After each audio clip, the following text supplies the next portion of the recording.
All right. Thank you, everybody, for joining. If you're ready, we can get started. I'll do a quick call to order, and then when I call roll, just if you want to do just a quick introduction, just say where you're coming from, kind of what perspective you're bringing. So the Tattoo Course of Study Review Committee meeting is convening at 9:35 a.m. on Monday, March 30th, 2026. The meeting is being held in person and through Zoom video conference and is being recorded. The recording will be posted to the internet and will be made available for public viewing. I will now call roll.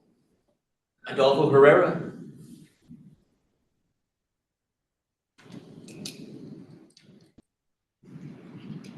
Cameron's not attending. Dan Gilsdorf.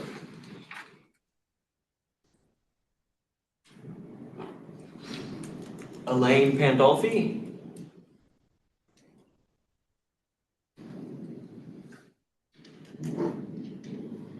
Aaron Smith. Here. And Aaron, do you just want to do a quick, where you're coming from? Sorry, I'm from Lifetime School of Tattooing in Springfield, and we've had our school since 2009. Perfect, thank you. Jesse. Hello, Jesse here. Been tattooing for 17 years. Own Lombard Street Tattoo in Portland, Oregon. And Joseph. This is Joseph Buck. I own Salty Toad Body Art in Seaside and Astoria Piercing in Astoria. I've been tattooing now since 2007. And Kat. Here, Point of View Tattoo School in Portland. Matthew. Here, my name is Matt. I'm from St. Louis, Missouri, and I've been asked to help out with some artists that work at Best Studio Ever, and so in Oregon, and so I'm present here to learn more about how Oregon works. Nico.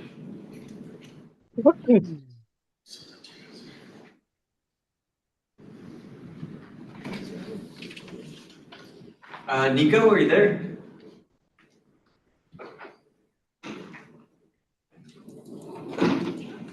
Olivia. Hello, I'm Olivia Britsweet, and I've been tattooing 19, almost 20 years, and I own Mortal Emblem Tattoo in Portland. Yeah. Sorry, this is Nico. I couldn't figure out how to unmute myself. Go ahead, Nico. Nico, tattoo artist here at Upper Moon Tattoo, 6.5 years. Pam.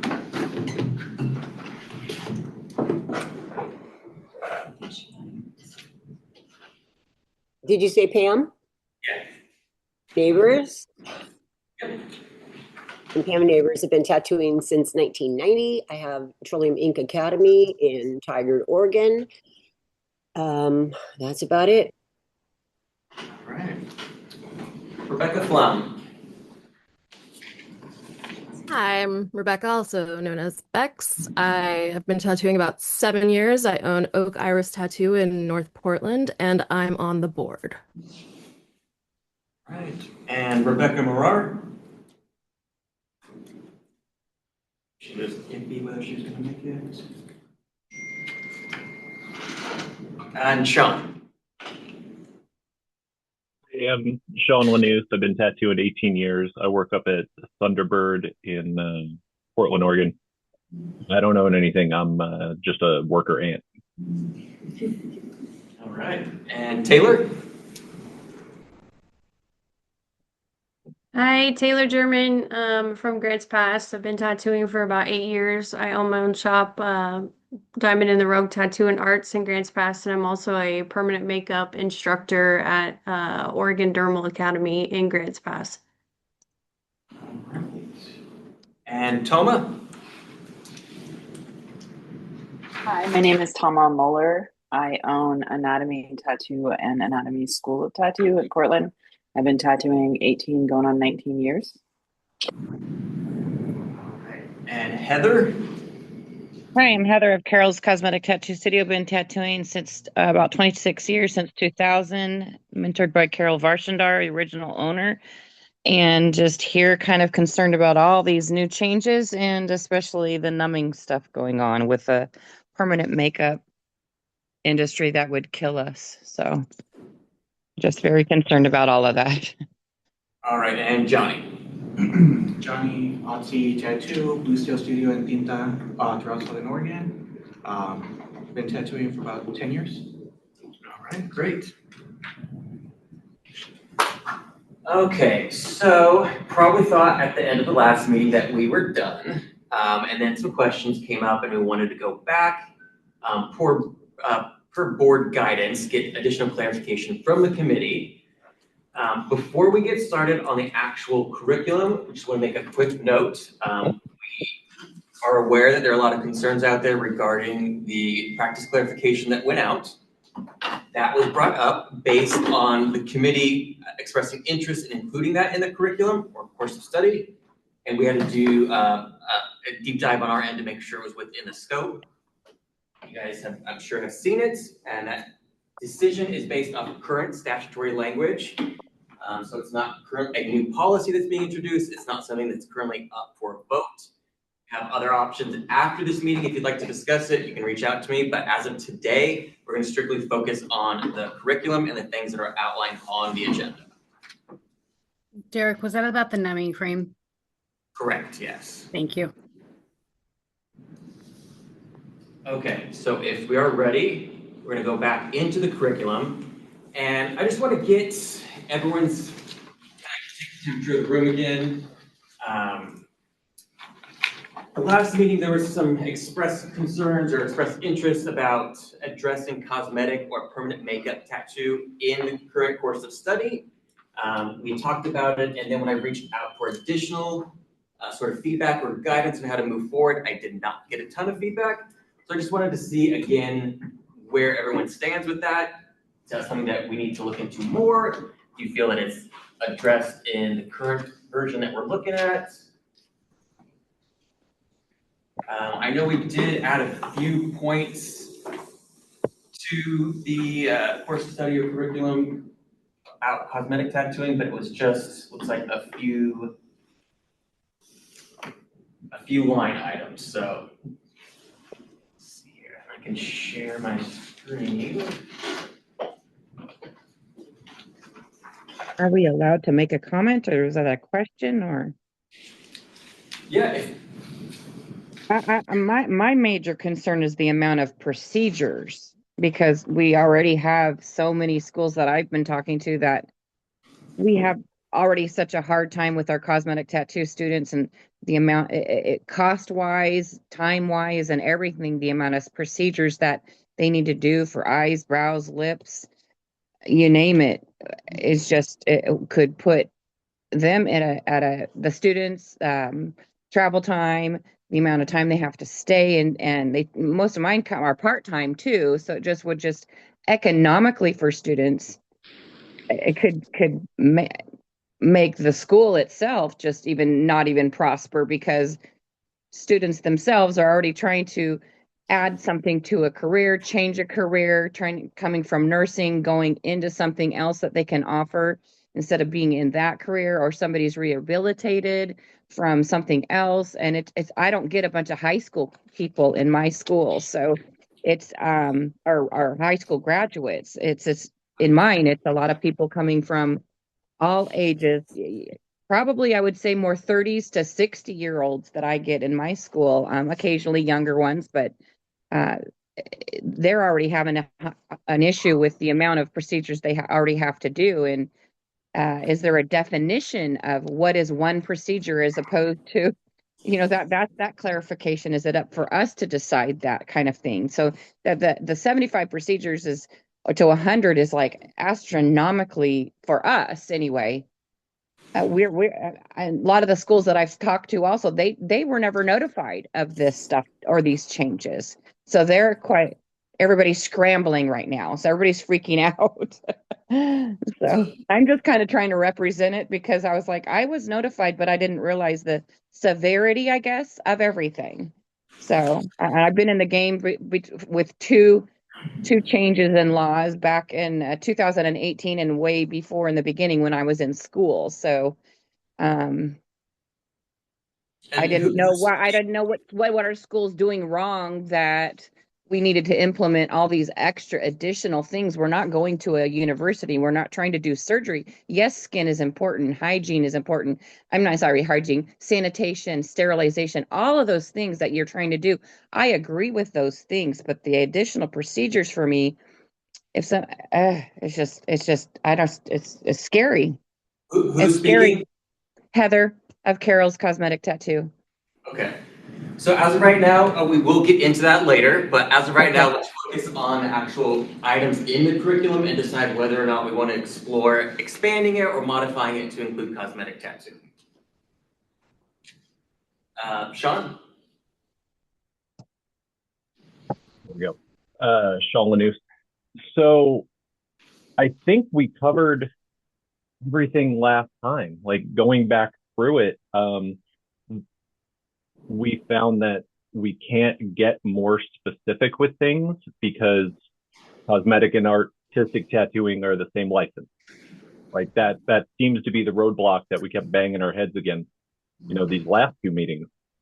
So without separating the licenses, we can't get into the nitty gritty of things to be more specific about cosmetic tattooing or be more specific about artistic tattooing. So the whole thing needs to stay the kind of that boilerplate vagueness that it already is.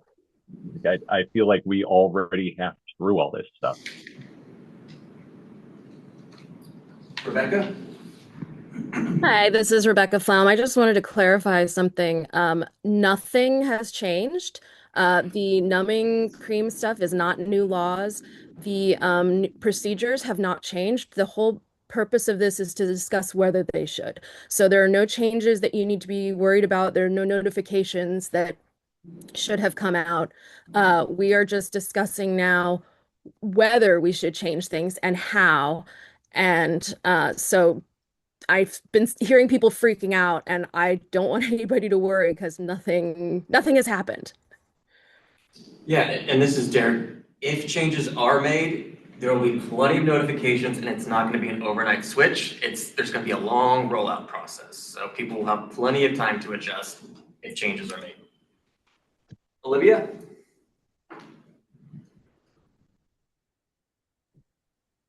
Hi, I also just want to point out that any of the changes that we're proposing to make are to raise the lowest bar for, like, this is the bare minimum. So there's a lot of schools that do way more than the bare minimum, and that's amazing. But there's no way to audit the schools or hold them accountable unless we go to the HECC. And this is something that we've spent the last 3 meetings talking about, that a lot of the issues that we may have with schools, we're just going to have to take up with the HECC, and we can't really do any improvements through the HLO. But what we can do is at least raise the bare minimum so that the schools who are only doing just enough to get people passed have a baseline competency. And we also decided that baseline competency was to be hireable. So just to catch everybody up, if you guys weren't here for the last 3 meetings, I feel like we have to say this every single time because we're not trying to outprice anyone or out hourly anybody. But when you think about being hireable, and you think about those minimum amount of procedures, you think about, like, we really only raised the curriculum in like hypothetical, like what we wanted, or what we hope to maybe want by maybe 45 hours, which still is nowhere near any other trade, honestly, that deals with bodies. So just to put that into perspective for you guys. Thank you so much. Okay, so with that being said, does everyone feel comfortable with the curriculum outline that we've developed? No. Anything needs to be addressed again or tweaked, or we're ready to move on? I just was wondering what was broken. Why is it, what caused the brokenness? I didn't know there was anything broken with our system. I thought it was fine. The reason was it was last reviewed in 2017, so we thought that it might be time for a refresher. Okay.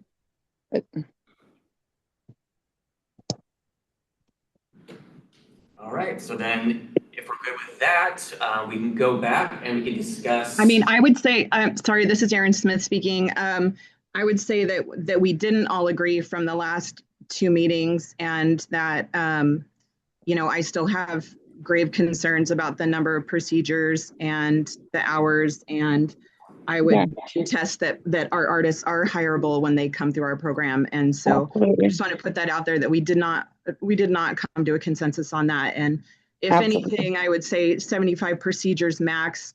But we did not all come to a consensus on that. Correct.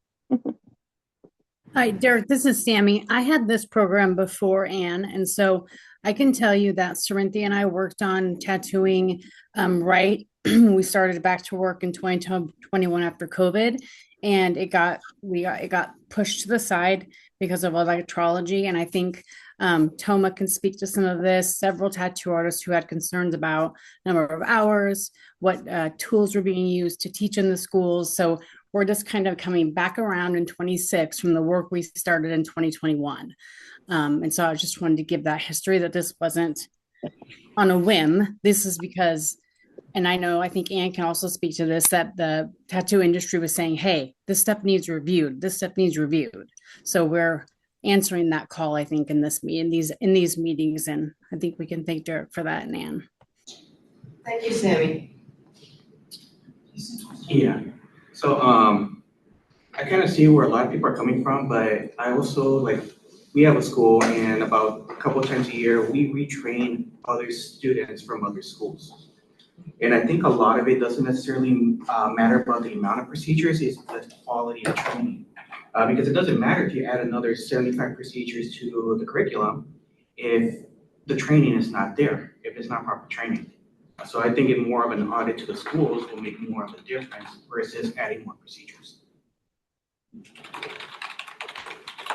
Okay, so before we move on, does anyone want to talk about the total number of theory hours and how we broke that up, or does everyone feel settled with that number? Should we go? Yeah. So with these extra theory hours, are they going to be redone to the current Oregon? Because there's addendums that come out every single year, and these tests are so outdated that when we try to teach theory the way it is, our students fail. So what we had to do is teach them theory properly, and then on the back end, once they finish practical, we have to pull up all the Quizlets that are really old so they can actually pass the state test. But if they study current curriculum, they're going to fail it every time. So these extra hours, are they going to be according to what's current now? So these additional hours and the topics that are listed under that are what we use to develop the exam. So once this has been hammered out, then we will review that and update that. Are you a committee member or a public? Probably committed, but I don't know because I never get any answer from my application. Okay, so she's not on the committee. What's your name? Christian Patsy. Yeah, I didn't see an application, but. Yeah, and if you were not invited to be part of the curriculum, if you would save your comments for the public comment period, that would be appreciated. If you could just save that for that particular part of the agenda. Okay. Olivia? Yeah, because I sent my application like a couple weeks ago. Well, if you were not part of the committee, just put a pin in it, and during public comment, we can hear that. Olivia, go ahead. Hi, thank you. Yeah, I just wanted to also remind you guys that this is at least what we had kind of talked about in the last committee. We combed through every single little bit of this curriculum to make sure it's relevant. So it's not that we want to do these changes willy-nilly. This is something that a lot of us have been asking for almost 8 years. This is a very outdated program curriculum test. We're eventually going to get to the test, which is its own other thing. But I just want to invite you guys to think a little bit less about like yourself and your own school. If your students are hireable, if you're going above and beyond, if you have a great program, that's amazing. I want you to think about the other schools that maybe aren't doing that. And that's kind of because we're not able to audit these schools and because we can't do this stuff with HECC right now, this is the only way that we can actually maybe somewhat hold schools that aren't doing even the bare minimum somewhat accountable. So I just want to invite you guys to hold that perspective while you think about this. So thank you. Sammy?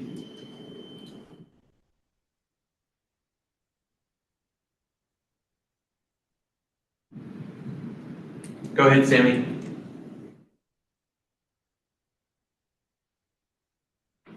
Okay. All right. Pam. I didn't lower my hand. I apologize. Go ahead, Pam. All right, I think I'm on there. I agree with Olivia on part of that. I still think, I mean, we had to update this curriculum because it's pretty archaic. There's valuable time we need to be spending with our students in other areas. So I think we did a really good job of switching those hours, taking away from old school machines and needles and bars, and better placing those hours. But again, the problem that we're seeing is not going to be fixed by any of this. We still have to find a way to have some type of oversight to hold people accountable for what we have in place. I mean, we see that in our own politics on a daily basis. You can make all the laws in the world, but if nobody's enforcing them, they're worthless. And I think we all see it. And we're very frustrated. Those of you that are new trying to join in, that's why we've had so many meetings. We're all frustrated with how are we going to make this enforceable? That's the biggest question. And then again, I just think I just lost my thought too early. But you have to understand, if you're new joining us, I think we need to keep in mind that this is a fundamental program. There are people that feel like basic school, tattoo school, is going to crank out 20-year veterans, and that's not going to happen. We all know that it takes nothing but time and experience for us to develop our skill set. And so we need to get this balance between this gatekeeping that's going on and think about what our roles are as schools and as mentors to get these people out with reasonable competency, make sure that they're safe, make sure that they've got all the stuff that we really don't like to have to go back and teach our people when we hire them new. But in this industry, we will always be mentors, and we have to not lose sight of what's our responsibility as a school and what's our responsibility as a shop when we bring someone new.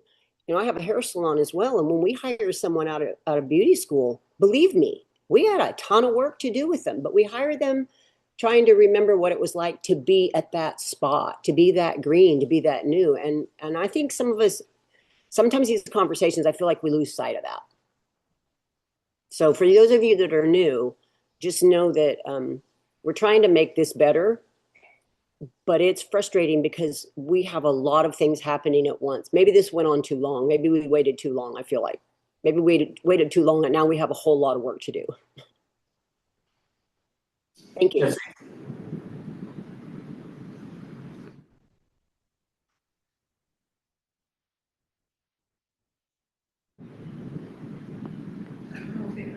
Go ahead, Jesse.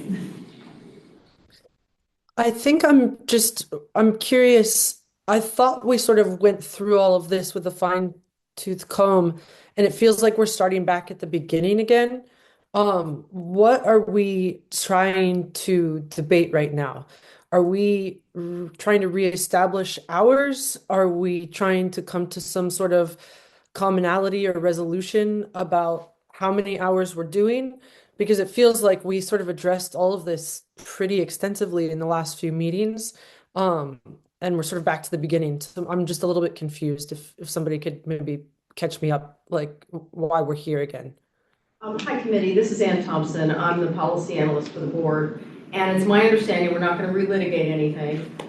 The subject that we're talking about right now is the total number of theory hours, increasing them to 255. And remember, this is the floor, not the ceiling, right? You can do more, but you can't do less than that. And I would encourage you, I mean, the thing about this kind of work is if anybody leaves happy, we didn't do our job, because everyone has to compromise. This has to work for everyone.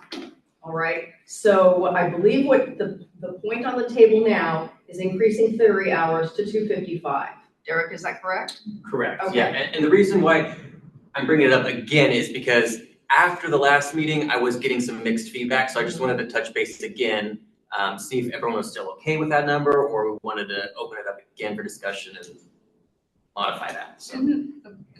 Didn't the board have questions as well? And that's why we're meeting again? No. Well, we went to the board and we simply said, we have some additional points of clarification. Are there some things we can drill down on and get more information on? Right. It wasn't like it was coming up to a vote or anything like that. It was kind of seeking advice from them on points, if I understand correctly, that Derek could not get the committee in a place where everyone could live with some things. There were some vast differences. And so we got a little focus from the board to bring back. So that's just kind of, it's a little bit of feedback for you guys. Yeah, and this is Derek. The board also wanted to try to bring more members who do cosmetic makeup regularly into the conversation, so. Yes. If I could just jump in, this is Rebecca Flaum. I'm a member of the board, so I can tell you one of the things that that had this sent back was the fact that we have ranges suggested here. So practical hours 225 to 300. I think the board really wanted more specific recommendations. We weren't very comfortable trying to choose something from within there. So Rebecca, this is Ann. Please don't speak on behalf of the board. Oh, I apologize. I apologize. Okay, this was my concern. Thank you very much. I just wanna keep you in the right lane. So if we're okay with 255, we can address the range issues. Sean, go ahead. Hey, yeah, this is Sean Lanews. I agree with what Rebecca's saying. That's what I was going to say is that, you know, after watching that last board meeting, it seemed like they didn't want to make the decision. Like that was, you know, what I saw, was the fact that we gave them a range. They're punting it back to us saying, no, you need to give us exactly what it is. So I don't know if we have to vote on it or whatever, but you know, if we can all just agree something is better than nothing. So if we want to go to 75 procedures, which seems to be, you know, the floor that all the cosmetic schools are okay with, then we can do that. Because I don't think this is going to go anywhere unless we give them a number. So this is Derek, and before we get into the specifics, is there anything that can be done, whether it's school-wise or curriculum-wise, that can make the 50 procedures more impactful? Like, is there something that can be done prior to that, where they're more up to speed in doing the practical part, or is simply just increasing the number going to get there? No, increasing doesn't change the problem. This is what we keep coming back to, all of us. When you're doing 50 procedures, I challenge any of you to try to do 50 procedures on either side of the table. But if the 50 procedures if they're not being instructor led, if your instructor is not involved, if they're just doing, you know, a little cross in the skin or a beauty mark on somebody's face, that shouldn't count. But I don't think, again, the problem is not the schools that are doing it right. And I don't think we should be penalized regardless of what side of the table we're on. We need some type of oversight to bring up the schools that are not. And so you're telling us that this is not the avenue to get there. So I don't understand why we're hashing over and over and over and trying to increase some of this. And we did a really good job, I think, at rearranging the hours, how we moved some out, put them in other areas. That 255 number, I think everybody was okay with theory. The problem is going to be the procedures, because that is that one number, 51, that we allow 3 hours for because people are slow as molasses. You're talking 75. Okay, we're adding 25 more hours times 3. This is where it impacts us financially as schools. We have to pass that on.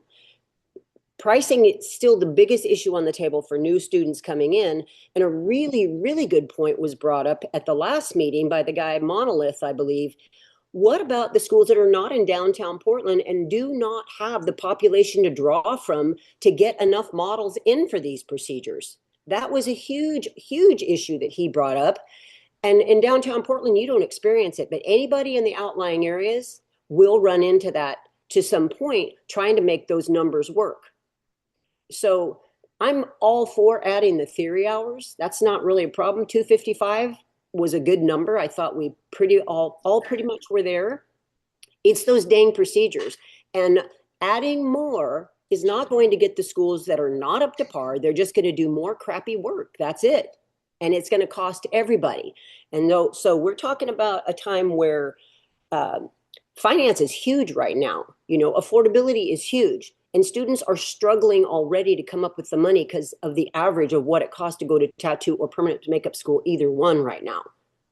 So I'm still, I'm a big advocate, and we do definitely overteach on our hours, but to force everyone to up that number is really, really putting a financial strain on everybody, including the public.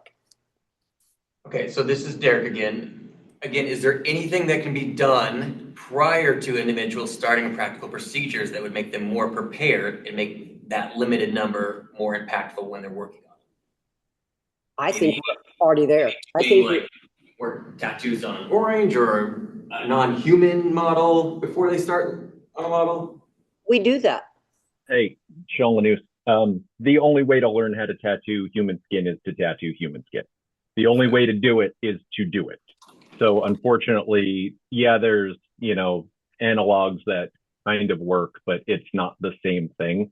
That's why we wanted to up the amount of practical procedures so that people could get more hands-on training time, which leads to, yes, better tattooing, more practice, which leads to more safety for the general public in, you know, you're not just absolutely destroying people. This is Sammy. I have a couple questions because me and Derek are doing this similar thing for cosmetology, and we just did it for direct entry midwives doing suturing and injection of fluids. So things that are, you know, pretty invasive as far as being done at home. So is the problem, I'm hearing several things, that there needs to be more practical procedures so people get more experience. I also heard the practical procedures that are currently done are not, like, it could just be a line and then that's a procedure. Could you set more, I think what Derek might be asking is the first 10 procedures need to be, you know, can you do an at least or a minimum of an hour with direct supervision? And then could you do the next 10 are, you know, or the first 10 are on oranges and pig ears and whatever, that kind of stuff. The next 10 are with direct supervision and must be at least an hour long.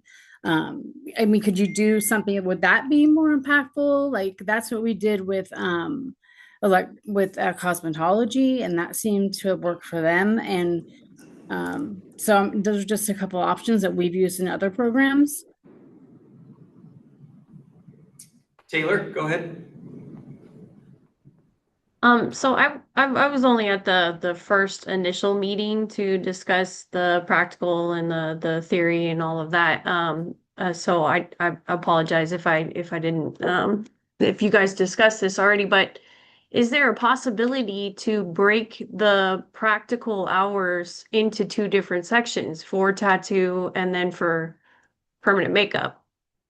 So that, because I know as well that permanent makeup, it is hard to get 50 procedures, and for them to feel adequate enough to go out in the world and start permanent makeup. But I know that, you know, that I feel that as a tattoo artist too, that adding more practical to it, I feel like overall is going to be it's going to be a good thing for tattoo. But I was just wondering if there's a way to possibly break it into two different sections for practical. Can I jump in on this one? Go ahead. So what we ended up doing, because we had a lot of issues with that too, because in all reality, when someone gets licensed to do permanent makeup or tattooing, but they do permanent makeup, a lot of times the first year, they're not going to get anywhere near 50 people. So to get 50 models is almost impossible.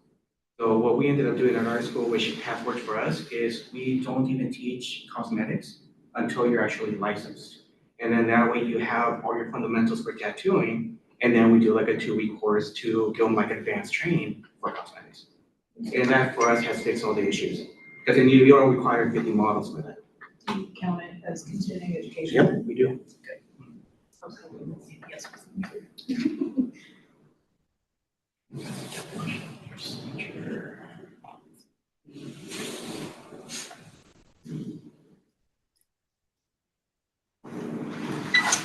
Eric, this is Sammy. One more little thing. To the point of the person who was just talking, I think it was Taylor.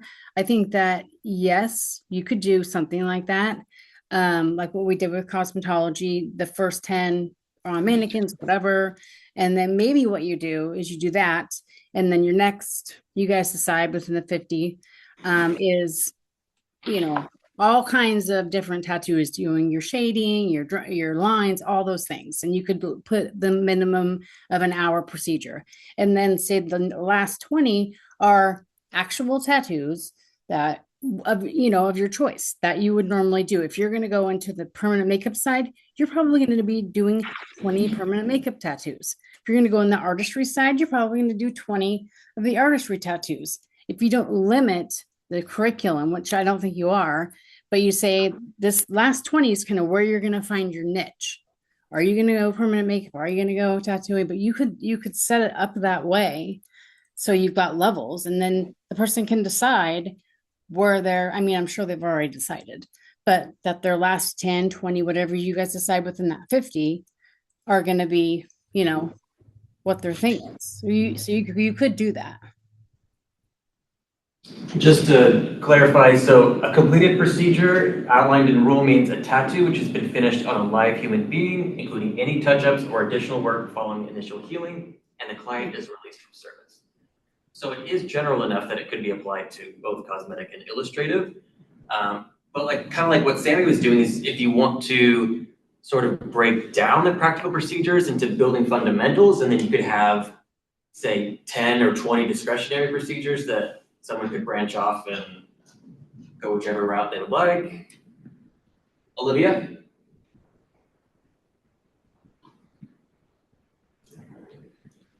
Hi, so I just wanted to let you guys know that during these committee meetings, we did kind of go through the guidelines for the procedures that are actually in place now. There are you have to have a certain amount of instructor supervision. And then there's also, I believe, I would like Derek or somebody to actually read them because there's hourly requirements and all of this stuff already in place for these practical procedures. So if we could do that, so everybody's on the same page about what is currently actually required, then maybe we can, I'm trying to find this information, but I have to dig way back in there. So if we can just lay that out there so everybody knows what actually is legally required of these schools to do for these practical procedures, I think that would be really helpful, and then we can kind of go from there. And I also just want to put this out there that in order to really make progress on this, the progress that we all want, we need to split these licenses. But in order to do that, we have to actually change the law, which is going to take a long time. So I also just please want to remind people that this is bare minimum. This is hopefully a stopgap until we can split these licenses and actually all get what we really want. Thank you. Pam, go ahead. I think that's a good point Olive just brought up. We need to realize that splitting the licenses, I mentioned this a couple meetings back. For those of you that weren't here, we have been trying to do this in Washington, and I've been involved with several other people in several other states trying to do the same thing. And it comes back down to defining what a tattoo is. And we have to go back to our original definitions that we're putting an indelible mark in human skin with needles and pigment. So what was that? Are you hearing me? Yeah, go ahead. So the problem in splitting the license, again, it goes into the full rulemaking process and address that, I think, a couple meetings back, what a pain that is. Takes forever. So getting this taken care of should be our first objective so we can move on with some kind of improvement in our program. But splitting that license, just to give you all a clue, It is very difficult because you can't define, is it just tattooing the face? Okay, what about areola and scar? That we're not going to have that taken away in the permanent makeup side. That's usually who does it. But some of the best artists in the world are doing areola. How do you define maybe just the above the shoulders? What about scalp? You know, what's ornamental and what's cosmetic? That's a hard thing to define. And so it's going to take a lot. And I agree we need to move forward with what we have, because I think when you break it down, our similarities are not that different. It's the actual procedures and the amount of time that they take. So I use the same machine to do eyeliner as I do body art. I use the same, I have for years. My Lord, I tattooed 20 years with a coil machine doing permanent makeup. And there's, the needles are needles. Needle theory is needle theory. You know, you just pick the paintbrushes you need for the task that you're asking that machine to do. Our similarities are great. The discretionary hours give us the place to talk more about, you know, the differences. And so I think we need to utilize those discretionary hours a little bit more to our advantage. But again, we're fundamental school. And if you look at anybody else in the country, when somebody learns permanent makeup, they're lucky if they get to do 2 live models in each of the 3 categories. So we're already so far ahead of that with an average of 9 per category, liner, lips, and brows, in a fundamental program. With 50, we're doing pretty good with that compared to everything else going on. And the elephant in the room that we're not supposed to talk about with anesthetics, we're never going to be able to get 10 eyeliners or 10 lips, because not one of us in this building is going to want to sit for that with no anesthesia.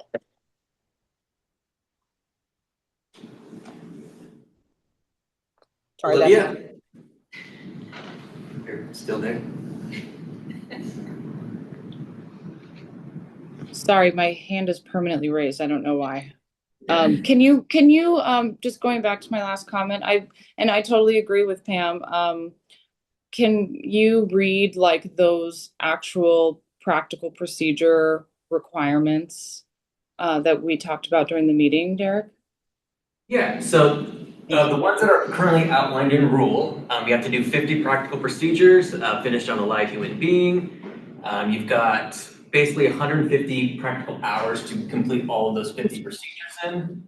But beyond that, it does not break down how you have to do or what you have to include in those 50 practical procedures. Other than the first 10 have to be set, right? Yes, but as far as like content or, let me find where that's. And this is Anne. Right now, Derek is reading from rule, and rule has a very kind of broad interpretation. The curriculum gets down into the nitty-gritty of how those can be done. So yeah, it says 1 teacher to 1 student may directly supervise a minimum of the first 10 practical procedures to be performed in no less than 30 days. And then 1 teacher to 4 students may be indirectly supervised on the last 40 practical procedures. That is currently what's in rule, but it's up for discussion. Jesse? I'm curious to know if there's any rules that we can write in about doing all 50 tattoos on yourself or on one person, because I think it might be helpful to differentiate different kinds of skin and different kinds of clients so that you're learning how to interact with clients. But I don't know if that's taking us, out of our current topic. I don't know if anything in rule that details what a model is, so If I may, I believe that there actually is. I mean, I attended school 6.5 years ago, so take it with a grain of salt. But from what I remember, there was rules that you could only do a minimum of, I think, or a maximum of, I think, maybe 15 hours on yourself or 10 procedures on yourself or on one person. So I believe there is something in the rules about that. Someone please correct me if I'm wrong. I think that's just for the school in particular, like we don't allow it either. Like you're not gonna do everything on yourself. There's no way. yeah, and there's nothing specifically in our rules that outlines that, so maybe just a school policy. We made that change in our school this last year because that was a real problem, and we just simplified it.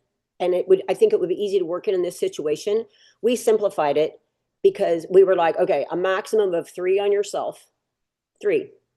They're not learning if they're not doing other skin. I agree with everybody here. And we set a limit of 5 on any other one person, because I had somebody come in wanting to tattoo her husband like 20.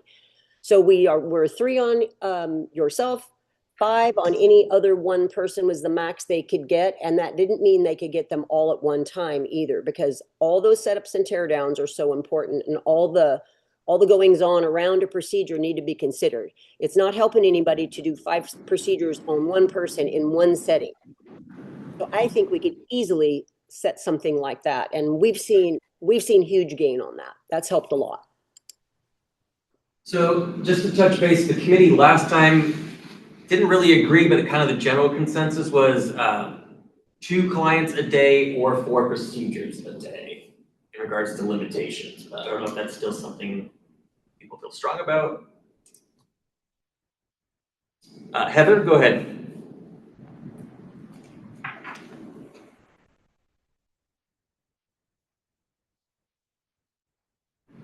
Sorry, the mute problem for me. With the procedures, I mean, at my school, we have like 4 students.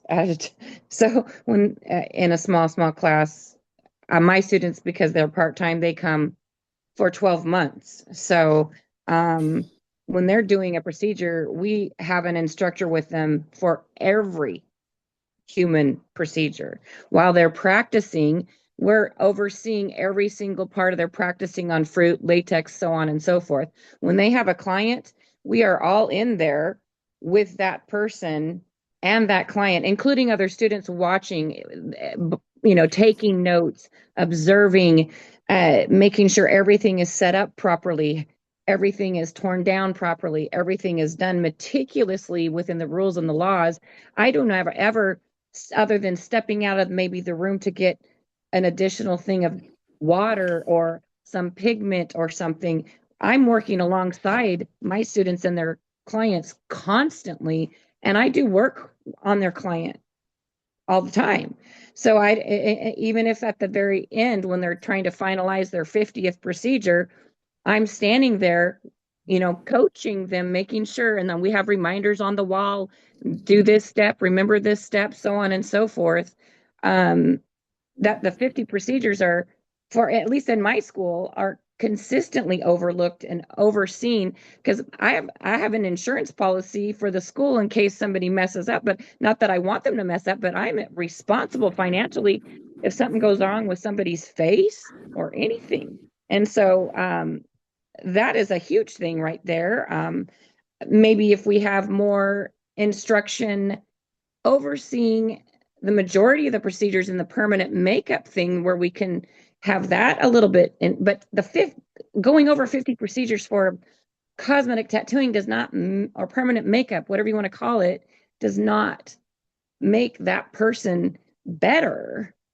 Or, I mean, they can be hireable, but everybody has to learn. Just if you do nails or you do the basics of hair and everything else, you've got to get out there and experience it and do it in order to get better. The financial end of it for my students, for myself as a school, an artist that's been in business for 27 years, doing it myself. There's highs and lows in the industry. The economy's been bad the last couple of years worldwide in our industry.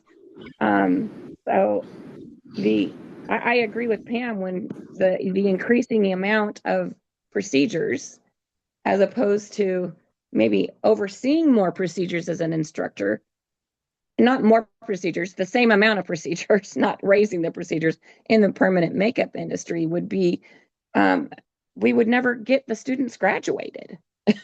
It just seems almost impossible in the way I'm looking at it with what I do in my school, because I oversee every single procedure that's going on. Even when they don't need me to sit there and do it, I am there watching. So. Okay, so this is Derek. When we're thinking about a specific number, maybe this will help when we're talking about it. What is a minimum number of practical procedures that will make an individual skilled enough to not cause harm to the public? once they've graduated. Maybe that's more of the kind of the bar that we're at. 50. I'm 50. 50 is 50 plenty. it's always for us has always worked at 50. And that's been a challenge to get it, but we extend the program if they have to at our cost and our time sometimes, where I'm working for free, because 50 is very attainable, especially if they've done their 50 and I'm like, yeah, you need maybe one or two more just to get that to where I feel like I can release you. And it's an individual thing per student. However, 50 in my industry and the way I teach them and how I was taught how to teach, I'm on top of them every single moment of that procedure, whether I'm tattooing with them or I'm not tattooing. So, and I do have another instructor that works with me. So we're both doing that. With two different students in two different rooms, we go back and forth and make sure they're doing everything they're supposed to. Hovering over them almost, really. So. Go ahead, Jesse.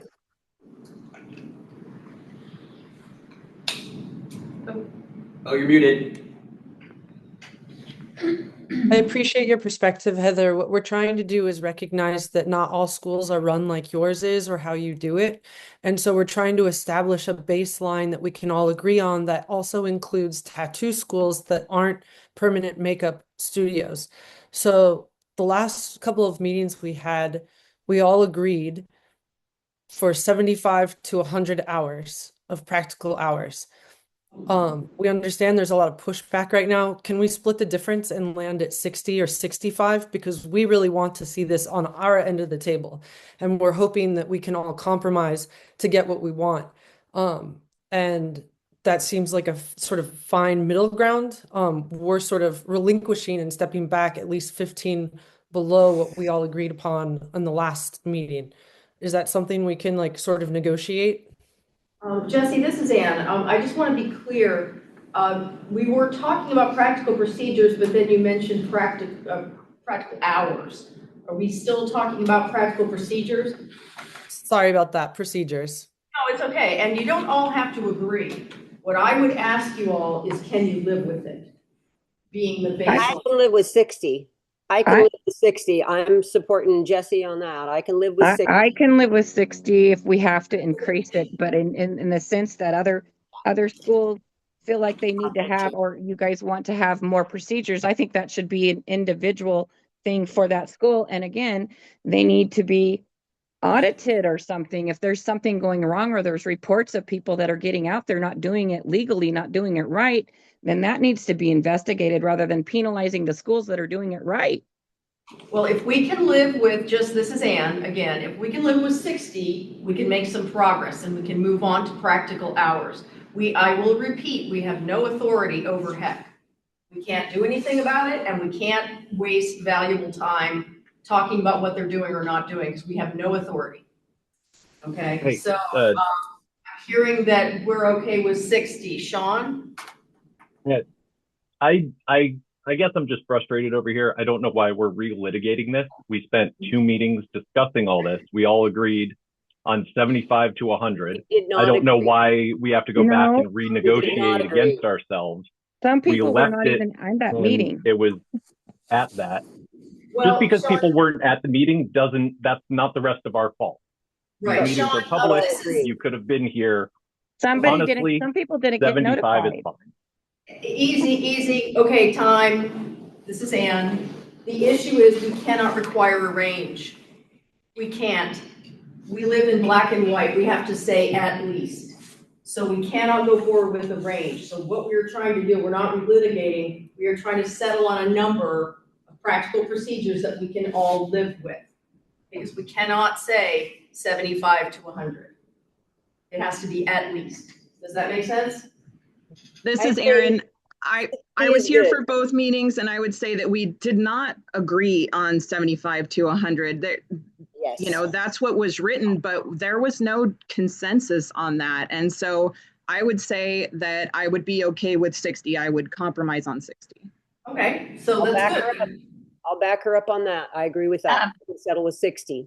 Excuse me. This is Tina Russell. And if you guys could raise your hand, because I know Taylor has had her hand up and she hasn't been called on. So if you can raise your hand before you speak, that would be greatly appreciated. Thank you. Taylor, go ahead.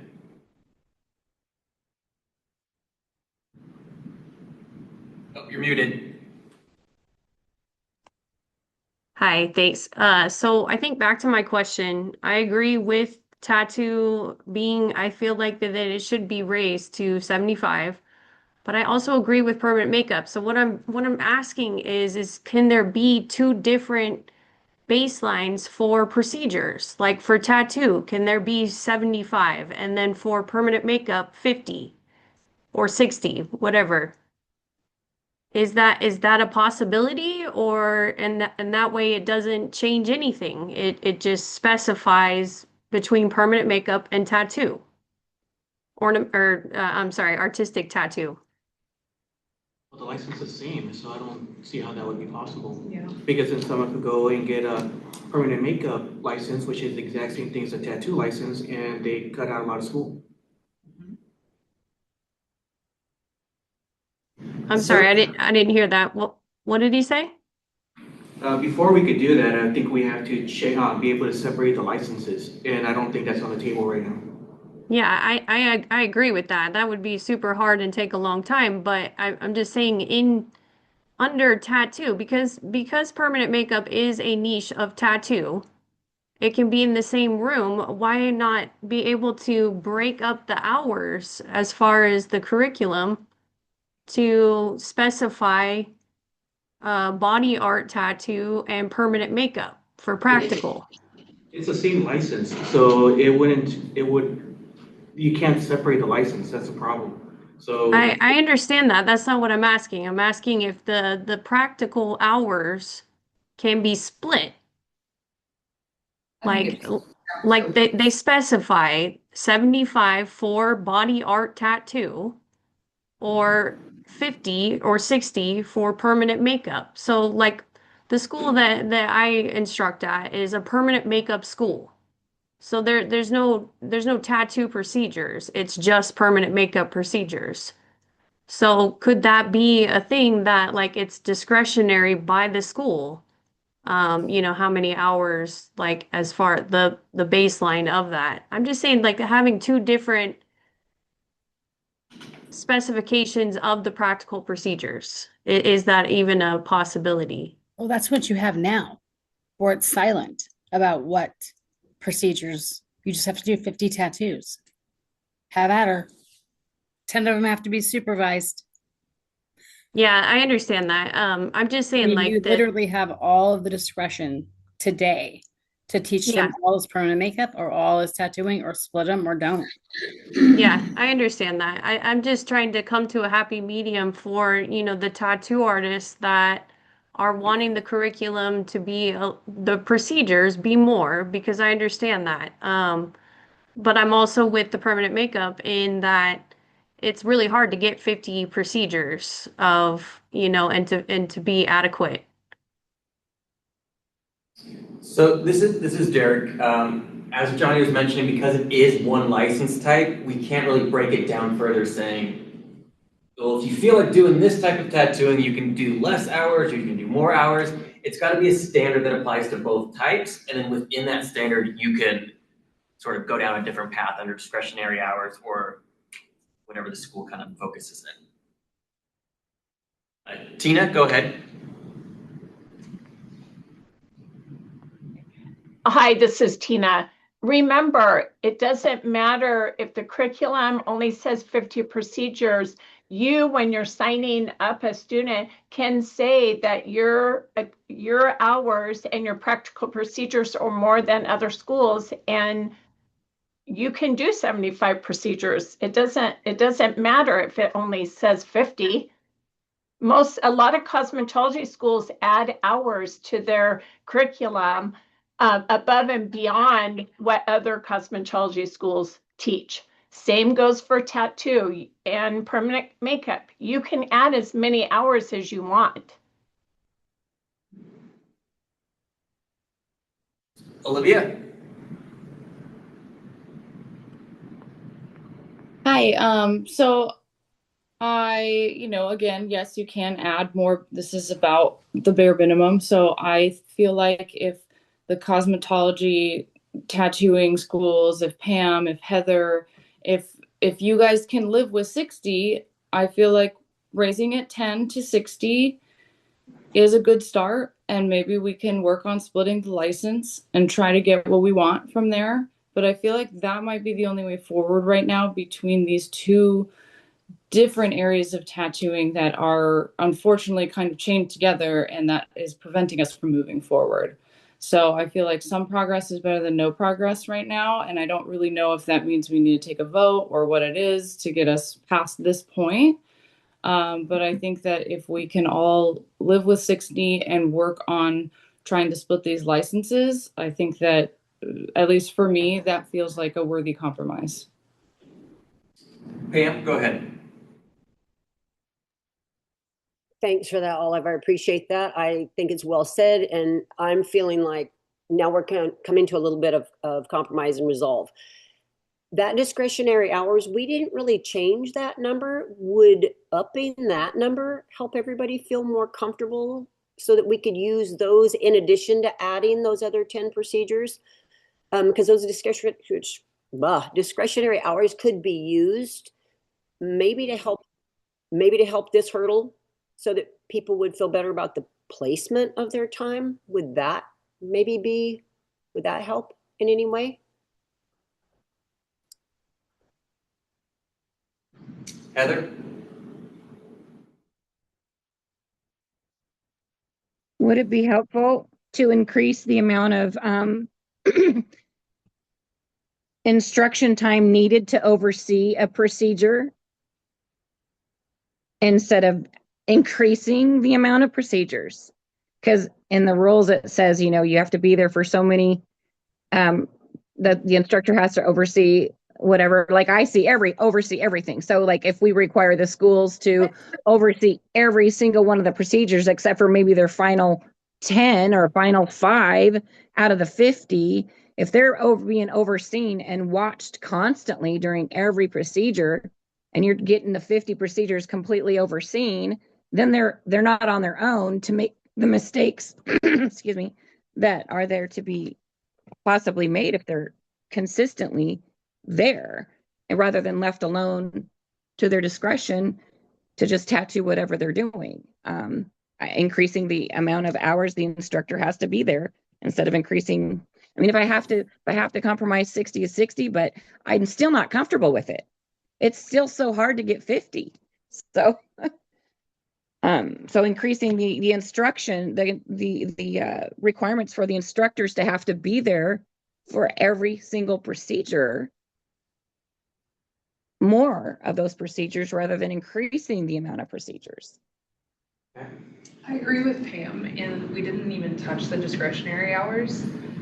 I'm sure this is not going to be a popular opinion, but I would be totally comfortable with taking that, basically taking the total to 300 and having it at 45 or 55 hours for discretionary, because we don't have any mandated practice time outside of tattooing live models. So like we don't have, well, you have to do on grapefruit or citrus fruit or fake skin at all. Like that's not even mandated. So we could add there as well. I think that kind of goes over what we've been trying to talk about too, is trying because with Pam and Aaron, we've got together and we talked, and the thing that we talk about is the schools being audited and increasing the amount of tattoos that you have to sit in with students and all that. It all has to do with being audited because there's nothing enforcing the schools to actually do it, sure, which is honestly what the problem has really been. Sean? I agree with Heather. I think she brings up a great point of, you don't necessarily have to, like, I would be okay with increasing the number of procedures less if the instructors were then required to be there. So we could go to 60 and then just require the instructors to be one-on-one with every single procedure. I think that's a great idea that she had. Well, let's just do that. We'll only increase it to 60, but then every student has one instructor for every 60. Okay, so last meeting we talked about but didn't land on anything, general supervision requirements surrounding practical procedures. We had talked about one student to one teacher for the first number of procedures, and that would be direct supervision. 2 students to 1 teacher for the remaining procedures, and that could be direct or indirect supervision. But I don't know if that's something that you guys want to tweak from the 50. Well, that's what I'm saying. Just go the 1-to-1 the whole time. So you're talking about a 1 student to 1 teacher ratio for all 60. That's not what I meant.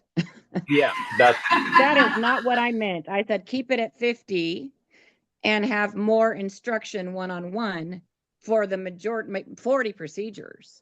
And then the 10, okay, or the last 5 maybe. They can do, the instructor has to be around, but not one-on-one. You're saying 45 one-on-one, 5. Yes. Rather than raising the procedural amount, because it's cost, it's going to hurt the schools, it's going to hurt the students. It might draw down the amount of clients that are coming into our schools because of it. I like the idea of 45 one-on-one. Yeah.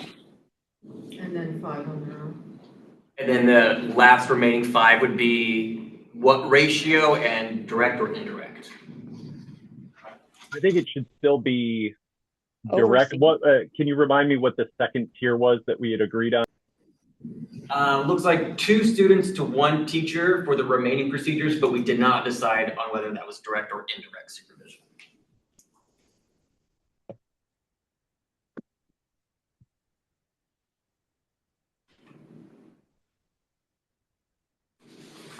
So then if it was 45 1-to-1 procedures, and then the last 5 were 2-to-1. So we do the first 45 procedures, one-on-one direct supervision, and then for the last 5 procedures, 2-to-1 student ratio direct supervision. That's doable to me. Great idea, Heather. So with that being said, do we want to keep it at 50 or keep it at 60? 50. 50 is good. Who's speaking? Sorry, that was Erin Smith. I'm down for the supervision and 50 procedures. That sounds reasonable. Pam, go ahead. Clarify that one-on-one again. The one-on-one. Right now, it's the first 10, and the last 40 is 4-to-1. It's indirect. Correct. That's currently in rule. But that doesn't mean you can be absent from your student. But one-on-ones, it will no longer be a school. It will be an apprenticeship. Mm-hmm. Yep. Mm-hmm. I agree. Well, now that's a whole nother change.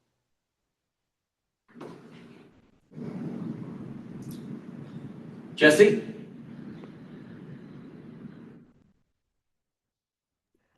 I'm sorry, I didn't realize my hand was up.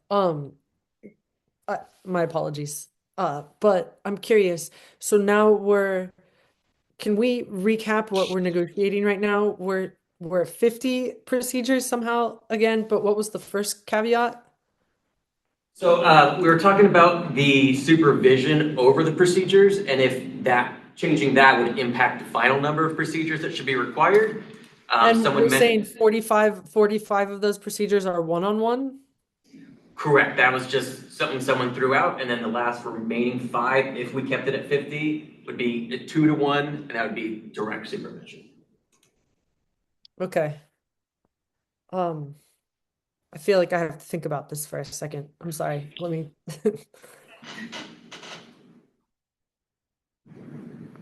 But I do agree. Once you do a 1-to-1, May- it's not school. May I say something?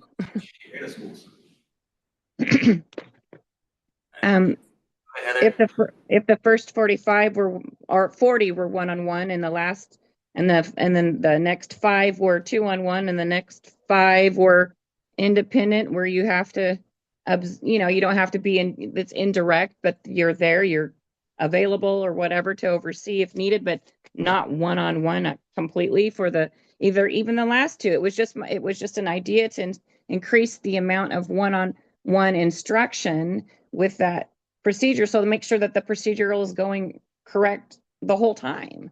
And if the more you have that instructor there for the more of the procedures one-on-one, or even it's two-on-one, the better they're going to be, because you're constantly there rather than just leaving them at their will to just do what they want as is written right now, but to still keep the procedural at 50 with more instruction overseeing was my main point. So Olivia? Hi, I also want to maybe propose that, so we kind of have two options possibly on the table. It's the 60 procedures, raising it 10, or 50, but with, considerable 40 to 45 procedures at one-on-one. What if we did 60, but it was maybe 20 to 30 procedures one-on-one, where you get more, maybe half of your time is one-on-one. I think that would free up the instructors a little bit more. And then we also get a little bit more of those procedures covered. Again, I'm just trying not to split hairs. I'm trying to move us forward. And I feel like if we went back to the 50 requirements, but then required more supervision, it's not solving the problem of these schools not being audited. It's not solving the problem of us raising that bottom line bar. So I feel like if we don't raise it a little bit, nothing is going to change. So again, I implore you guys to think about all of the schools and not just yours. And I commend everybody for being here. It means you care. But let's not get lost too much in the sight of our own minutia, because I feel like we're just never going to come to an agreement about this. So I propose either the, raising it 60, but then raising those one-on-ones just a little bit to kind of account for that. Jesse? I agree with Olivia. I think that's a good sort of compromise for everyone. Pam?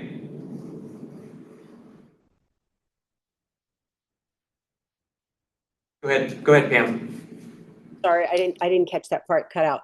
I'm in agreement there. 60 procedures is raising it, helps everybody, and raising those direct one-on-ones to 20, because we're already doing that. With permanent makeup, you do operate different than with body art. My gosh, you can't turn your back one single second.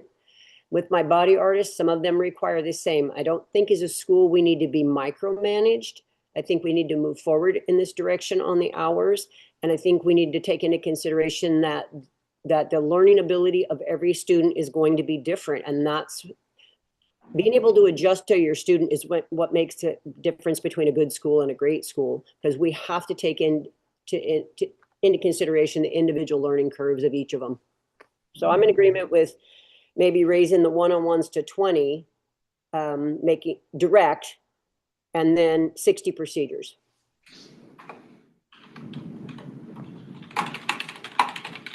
Sean, go ahead.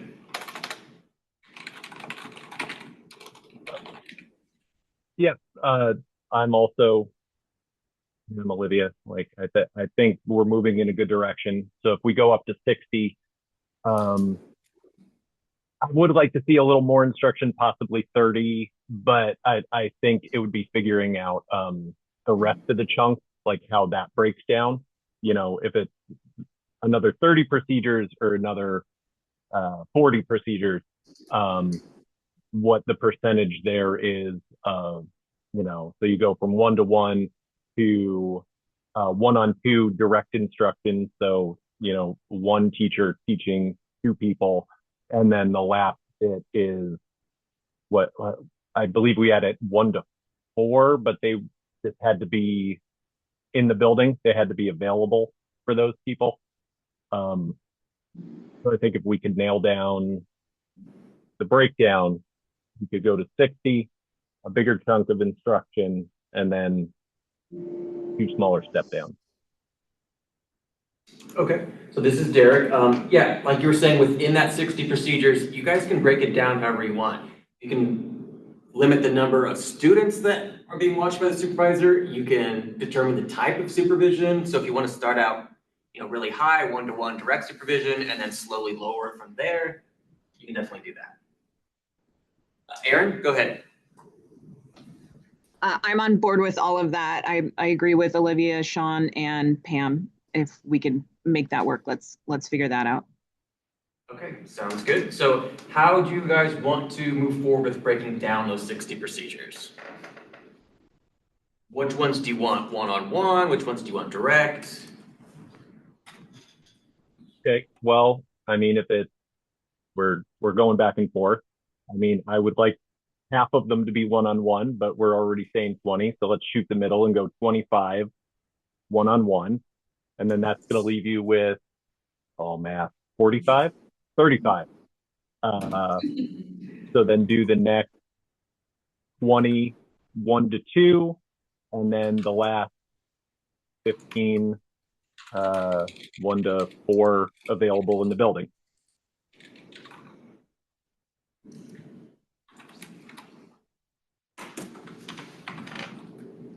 How does everybody else feel about that? Erin? I feel good about that. Okay. And Olivia? Oh, you're muted.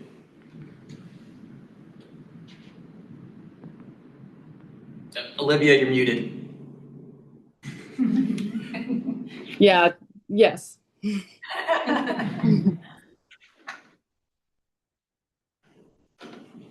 Okay, so Sean, can you give me that breakdown one more time? So we have a one-to-one direct supervision for the first 25 procedures, a 1-2 direct supervision for the next 20, and then what were the last 15?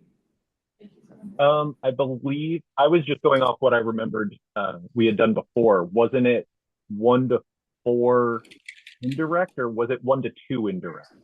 1-4 indirect. Okay. I saw Pam saying 2, though.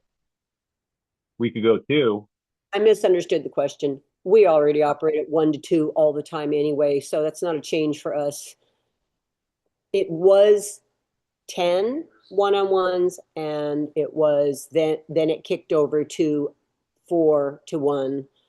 And I think it might have been worded on premise. I've never taken, that's just not the way it is. We're with our students all the time anyway, so there's not a big change for us there.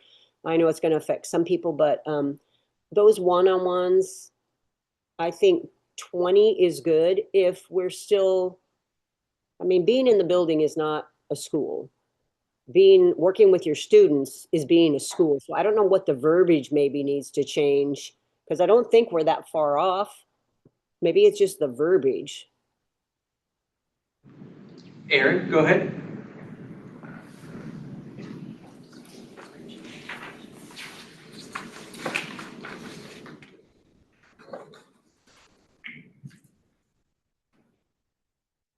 Erin, are you there? Sorry, I thought I was unmuted. I liked Sean's original proposal, which was the 25 1-1, 20 1-2, and then 15 1-4. I'd like to see that happen. Okay. And again, just to clarify, the last 1-4 of the 15 indirect supervision, or do we still want that direct? I mean, I don't know what the difference is, but whether I'm supervising 4 students, if I have one instructor supervising 4 students, I feel like that's sort of direct supervision. I mean, they can't be that far apart. Yeah, so essentially direct supervision is the instructors right there basically watching the students. Indirect usually means that they're on site. So not necessarily looking over the shoulder of the student the whole time, but they are there available for questions or assistance. I'd say direct. Okay. I agree, direct. Olivia? I agree with Sean, and I just kind of want to reiterate that, like, as something that's a compromise, it kind of has to hurt for all of us a little bit. And so if we can live with 25, if we can live with that, if we're increasing it to 60, I think it's pretty marginal. I know that it will impact some people differently than others, but again, the only way we're going to get through this is if we think about the schools as a whole and not just our own schools, not just our own processes, because yes, it will change slightly, but it's a lot better than just fighting back and forth and honestly not making any change at all. So I think if we can all live with this, 60 procedures, 25 direct, and then, the rest, as much direct supervision as we can. I think 1 to 4 is great because, you're still close by.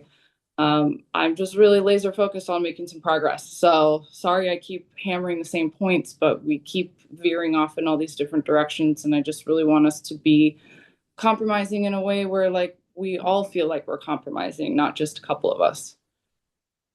That's all. Thank you. Okay, so I guess if we're ready, we can move on to practical hours. I mean, typically they kind of correspond. I think the general thought was roughly 3 hours per procedure. I know that varies, so you might have some that take an hour, some that take 5 hours, but generally 3 hours per procedure. So if we're kind of sticking in line with that, that would put us at 180 practical hours, up from the 150. Everyone feel okay with making 180 for the practical hours? I would agree with that. Yes, good with that? I'm good with that. Okay, I think that just about gets us there. Erin, go ahead. I just say, I thought those were good hours. I agree. Okay. So now if we're ready, we can move on to the fiscal impact. Now that we kind of have a settled number. So what sort of financial impact will these new requirements have on schools, on students, on the general public? Well, I think first we have to, all the schools are gonna be forced to make the curriculum longer, at least 3 weeks. Minimum, yeah. How many weeks? A minimum of 3, bare minimum. I would say that's even full-time, Yeah. not even part-time, so it would double, yeah. So yeah, the tuition would have to reflect it as well. Can somebody say that? I couldn't quite hear what was proposed. Oh, Johnny just stated that the addition of the hours would, obviously it's going to increase the curriculum and most likely will add, a minimum of 3 weeks overall time the student will have to spend in addition in a school.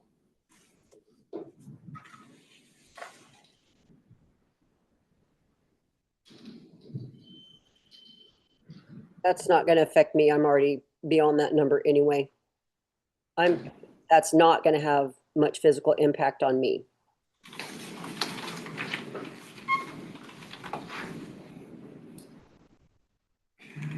And then with these changes, what sort of demographics are likely to be economically affected?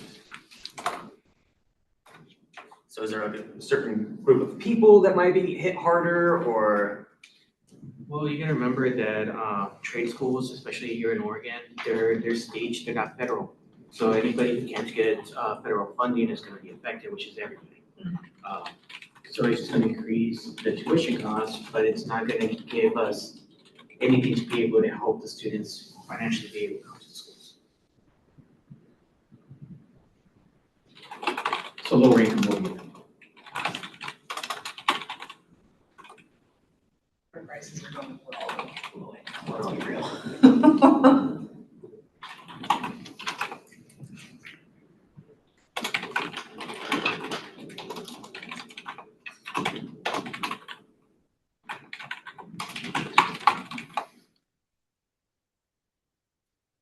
Are there any ways that implementing this new curriculum where we can reduce those economic impacts with the numbers that we decided on?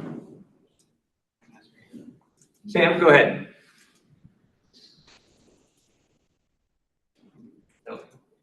Now you're muted. I think I just unmuted myself. Sorry.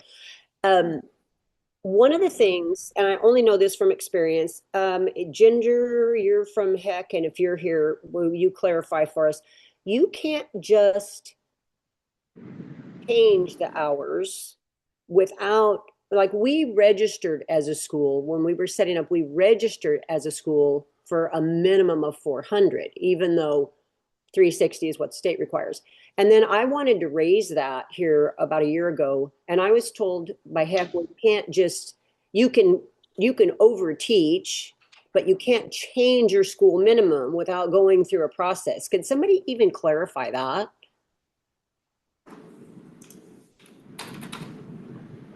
I mean, I don't know if it's going to make physical impact because you're going to be doing what you're doing, but I know that there was a process there, and I just wanted somebody to clarify it for the schools, because there seems to be sometimes you're kind of got, Heck on one side and HLO on the other, pulling different directions. And and that clarification, I think, is important for us so that we're structured right within our schools and we're operating within legal limits as far as they're concerned. I think in this regard, because it's a mandated increase, that no matter what, the minimum for every school would go up. So I don't think we'd have to pay for that change.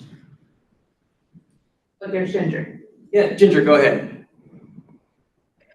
Yeah, so basically, if the curriculum changes more than 25%, we do need to be involved, and it's considered a review of a new program.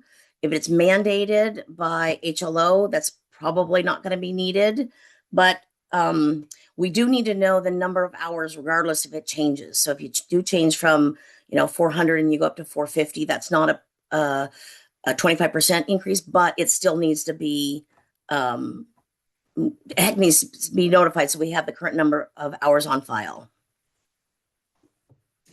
And this is Derek. Obviously, before anything gets implemented and becomes rule, we will definitely work with Heck and make sure everything's aligned. And again, make sure there's plenty of time for communication to go out and changes to be made. So again, it won't be an overnight decision. Because we would have to submit a curriculum to you guys again, wouldn't we? Like we did with Sarenthia? I mean, yeah, that's something that we have to figure out internally, but yeah, we're going to have to think about that a little bit, but okay. I think that's it. We've got pretty much everything covered. For anyone that is expressing concern about the financial impact that it might have on their school or on their students, would you be willing to send me an email with sort of a general breakdown of that cost?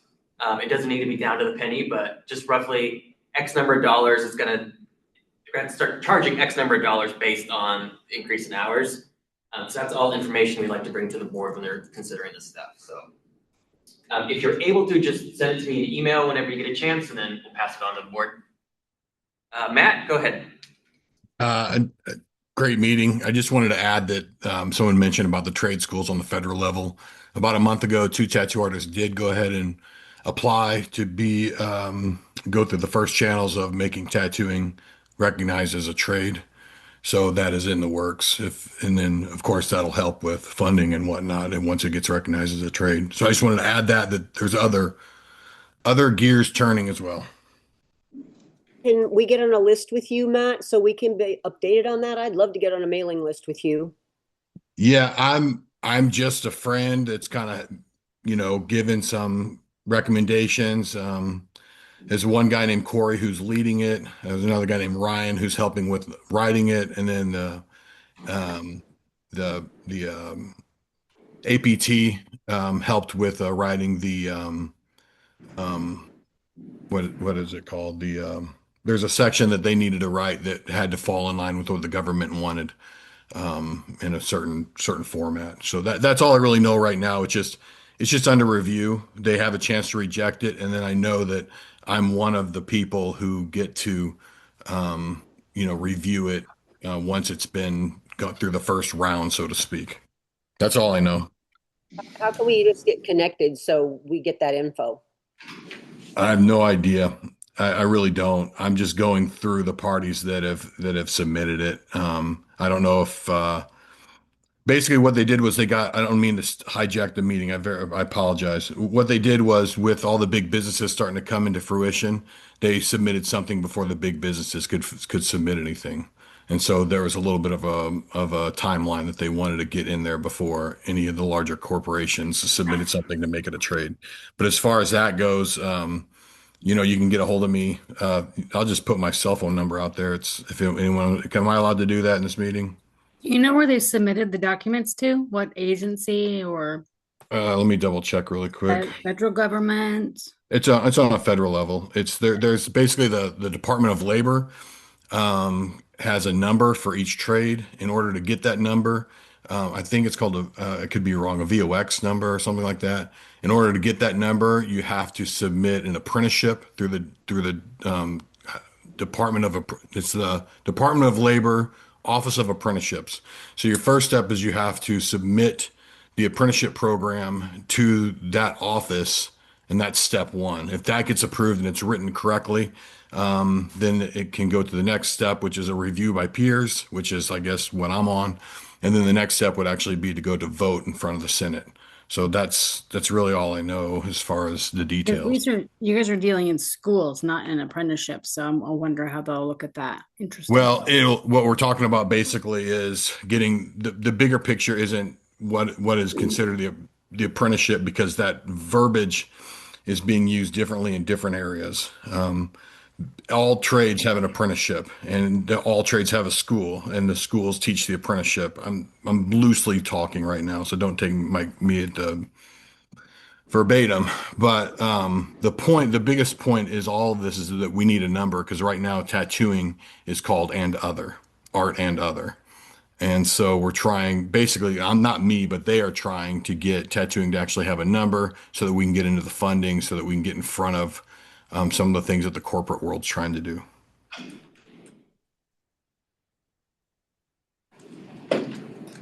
Right. Unless anyone has anything else to say, we'll move on to the public and interested parties' feedback. All right. At this time, the Tattoo Course of Study Review Committee will hear public and interested parties' feedback. Public comment is limited to matters listed on the meeting agenda or topics relevant to what this committee has statutory authority to regulate. Comments will be limited to 3 minutes and will not be allowed if they're disruptive to the committee's conduct of its business. If you're called to comment, HLO staff will request a public member to unmute themselves. HLO reserves the right to end a person's comment early and have HLO staff mute the public member if the comment does not pertain to matters listed on the meeting agenda or topics relevant to what this committee has statutory authority to regulate. So again, just to clarify, any questions about the FAQ or the practice clarification regarding topical anesthetics will not be addressed in this meeting. If you have any concerns, you're more than welcome to reach out to me after this meeting and we can talk about it. But as of right now, this is strictly related to changes to the course of study. So are there any members of the public who wish to comment? And if so, please raise your hand or use the Zoom raise hand feature and wait to be acknowledged. Casey, go ahead.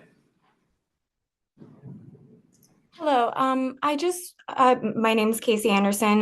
Before I comment, I wanted to clarify that the tattoo course of study, the numbing products within the curriculum context is on the table for discussion today, correct? It is not. Okay, so the clarification about the curriculum standards for the numbing products was not today? So not to get too into it, but because it is not within the scope, it will not be included in the curriculum. But that was what I wanted to comment on, was the whether it's included in the curriculum or not. That am I able to make a statement? Go ahead. Good morning. Thank you for the opportunity to speak. My name is Casey Anderson. I'm a licensed cosmetic tattoo artist and licensed esthetician, as well as the owner of a licensed cosmetic or cosmetology and tattoo facility in the state of Oregon.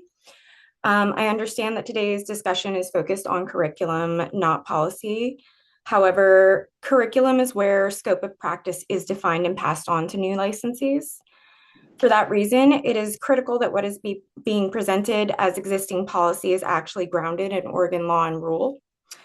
The interpretation that applying a topical over-the-counter anesthetic constitutes practice of medicine is not clearly supported by statute or administrative rule and conflicts with how similar practices are regulated under the Oregon Health Authority and the Health Licensing Office. The justification behind this proposed curriculum is the interpretation that applying a non-prescription topical anesthetic constitutes practice of medicine. Oregon law already clearly defines what does constitute medical practice in this context. Under ORS 679.500 and OAR 818.012.0075, anesthesia is regulated when it involves injection and requires licensed medical oversight. However, these laws do not prohibit or even address topical over-the-counter anesthetics. At the same time, under the Oregon Health Authority and health licensing offices, estheticians are allowed to apply topical products, including those classified as drugs, as long as they are not intended to treat a medical condition. We have a clear inconsistency. Estheticians can apply these products within their scope, but tattoo artists are being told that the same act is medicine. There is no clear rule or statute that explains this difference. More importantly, this policy does not improve safety, it actually creates risk. If clients are still allowed to purchase and apply numbing products themselves, it means we as professionals have no control over what they're using, no ability to verify ingredients, screen for contraindications, or ensure proper timing or application. In contrast, trained professionals understand anesthetic types, ingredients, contraindications, and safe use. Removing that training and oversight increases the likelihood of adverse reactions, poor outcomes, and complications. I go into why it's important for our work, but I understand that that's not the topic right now. If this interpretation of policy is incorrect or inconsistent, then it should not be codified into curriculum as fact, because it will misinform future licensees and create ongoing confusion and enforcement. If this is a valid interpretation of policy, I would like to respectfully request that the board reopen for formal rulemaking and public comment on prohibiting tattoo artists from applying topical numbing products. Given its significant impact on both safety and our ability to work, a policy with such far-reaching consequences should be subject to transparent rulemaking, public input, and a formal vote. If the concern is training, then the solution is not prohibition, it is education. Oregon already uses this model in other areas of practice, set standards, require training, and regulate safe use. So I respectfully ask the board to pause enforcement, open formal rulemaking with public input, and consider a training-based approach that aligns with existing Oregon law and regulatory standards. Thank you for your time.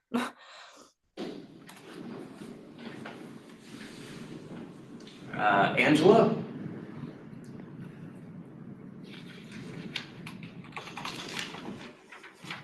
Great. Hi, I am Angela. I have been running a school for over a decade as Necropolis Tattoo School and now as Arcadia. My concern or thought for potential things that have not been addressed would be that practical hours are not necessarily defined too greatly. For us, we do not count time spent setting up or tearing down because we feel as though practical hours should be time tattooing. I find that I have heard from many students that other schools do include those hours. So when I think of increasing hours, if I included that, it may not change much for us, but could change for other schools. I think that there should be some sort of definition as to if setting up or tearing down is part of the practical procedure or not. And if so, are there limits to how long this can be?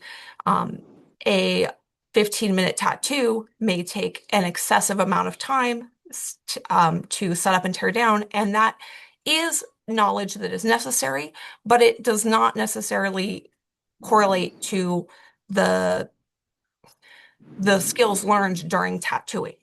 So it would be great to have some sort of definition of if that's included, if it's not included, how much time can be allotted to that. I think that in lieu of increasing hours, possibly taking those off of the practical standards and keeping it to what it's at, keeping it at 150 and saying that has to be 150 hours of needle to skin time specifically, because that may make things a little bit more defined and making sure that students are actually getting the time that they need tattooing, and not just cleaning up or setting up or putting stencils on skin and things like that. So that is my main thing that I would like to be considered and brought up, and maybe more defined for the schools and students. Thank you. Mary, go ahead. All right, sorry, had to unmute. So I am a licensed tattoo artist here in the state of Oregon who recently went through tattoo school and had a lot of frustrations in regard to, I guess, the overall education experience. I had pretty high hopes based on the rules and regulations that were in place for the curriculum.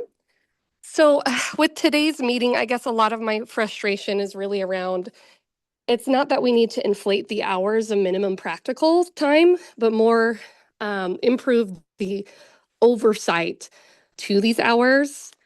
So I wanted to offer just a few things to consider.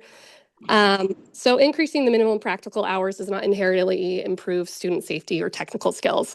Without strict oversight, adding hours simply provides schools with justification to increase tuition revenue while leaving students to idle in the shop environment. My recommendation would be, instead of increasing the hourly burden, which I know you guys already discussed this, 60 sounds great, but the board should maybe implement standardized proficiency-based milestones. So students should be required to pass some kind of theory before they move on to practical. They should, again, before moving off of one-on-one supervised procedures, they should have to do another assessment before they are unsupervised or less supervised. I feel like there should be some kind of enforcement around that one-on-one ratio. So whether that's filming the one-on-one practical hours or having some kind of a standardized rubric or grading rubric that instructors have to submit to HLO to prove that they in fact were doing one-on-ones, because I know that that is not happening in many schools. And then the last is just better targeting instructors and schools to stay more accountable. It's one thing to increase the financial side of things and to make things more difficult as far as entering the industry. But I think the larger issue is making sure that the instruction that is happening in the schools that are teaching are in fact following those rules. And so I don't know if there's a way to register the teachers or have them undergo periodic curriculum or supervised audits. But I feel there should be some kind of procedure or policy or rule in place that targets the instructors in schools, not just the students, for the curriculum. So I guess with that, thank you guys for doing this. This is a super important topic and I'm excited to see where you go with it. And thank you for hearing me out today. All right, there's one other individual. I just see the name of the iPad, so whoever that is, feel free to speak.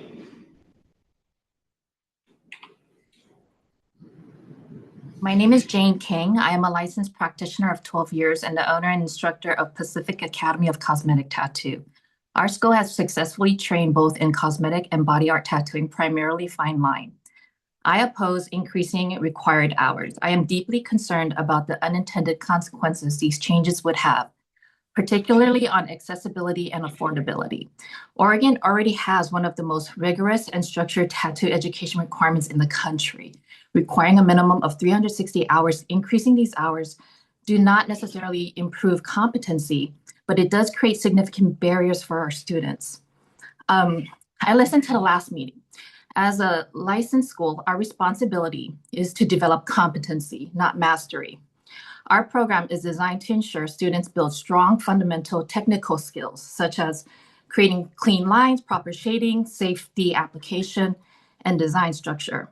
These are measurable, teachable skills that ensure competent entry into the profession. We also teach artistic methods and design principles. However, the artistic side of tattoo is subjective. Style developed over time vary from artist to artist. Schools produce competent entry-level practitioners.